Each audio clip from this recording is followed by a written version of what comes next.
कक्षा 10वीं विषय गणित इकाई 3 दो चर वाले रैखिक समीकरण युग्म। प्रश्नावली 3.6 निम्न समीकरणों के युग्मों को रैखिक समीकरणों के युग्मों में बदल करके हल कीजिए। 2/करनी x धन 3/करनी y बराबरी से 2 तथा 4/करनी x ऋण 9/करनी y बराबरी से ऋण 1। इसको हमको प्रश्न हमारे पास है 2/करनी x धन 3/करनी y बराबरी से 2 तथा 4/करनी x ऋण 9/करनी y बराबरी से ऋण 1। यहाँ पर हम मान लेंगे कि ये जो दिया है बटेकरनी x माना कि p बराबरी से 1/करनी x तथा q बराबरी से 1/करनी y। ऐसी कंडीशन में पहला समीकरण बनेगा, देखिए 2p plus 3q equal to 2 तथा दूसरा समीकरण बनेगा 4p ऋण 9q बराबरी से ऋण 1। यदि हम ध्यान दें तो यहाँ 9 है, यहाँ 3 है। यदि हम समीकरण 1 में यहाँ समीकरण 1 में 3 का गुणा कर दें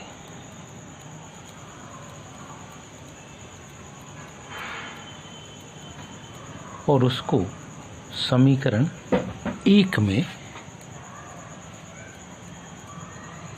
समीकरण 2 को जोड़ने पर समीकरण 1 में 2 को हम जोड़ देंगे। जब समीकरण 1 में हम 2 को समीकरण 1 में 3 का गुणा करेंगे तो ये बन जाएगा 6p धन 3 तिया 9q बराबरी से 3 दूनी 6।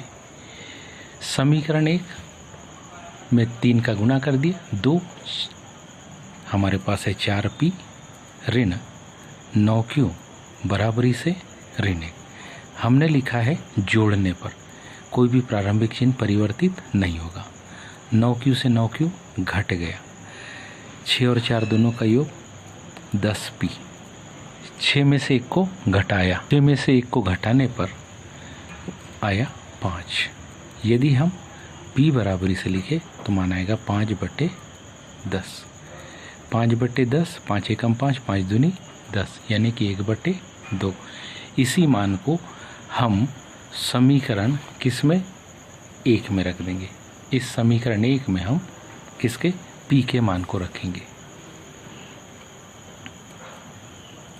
समीकरण कौन सा, 2p धन 3q बराबरी से 2 में किसके बराबर, p बराबरी से 1/2 को क्या कर रहे हैं, रखने पर 1/2 को क्या कर रहे हैं। जब इसमें हम 1/2 को रखेंगे तो ध्यान दीजिए 2 गुणित 1/2 धन 3q बराबरी से 2, 2 से 2 कट गया तो यहाँ क्या बचा, यहाँ बचेगा 1 धन 3q बराबरी से 2। अगर पक्षांतर कर दे 1 का तो मान आएगा 3q बराबरी से 2 ऋण 1। 2 में से 1 को घटाएंगे तो 1 बचेगा और q का माना जाएगा 1/3। अब ध्यान दीजिए क्योंकि हमारे पास p का मान 1/2 तथा हमने p को माना है, क्या माना, 1/करनी x। दोनों के बाएं पक्ष कैसे दिख रहे हैं, बराबर, इसलिए दोनों के दाहिने पक्ष भी कैसे होंगे, बराबर। इट मीन्स 1/करनी x और 1/2 आपस में बराबर है। व्युत्क्रमानुपाती नियम से करनी x बराबरी से 2, इसलिए दोनों पक्षों का वर्ग कर दो तो x बराबरी से 2 दूनी 4। अब हमारे पास माना गया q बराबरी से 1/3 तथा q बराबरी से 1/करनी y। पुनः ध्यान से देखो, दोनों के बाएं पक्ष बराबर है इसलिए दाहिने पक्ष भी बराबर होंगे। इसका मतलब है करनी y इसलिए दोनों का वर्ग कर दो तो y बराबर इसे 9। उम्मीद है ये प्रश्न आपको समझ में आया होगा।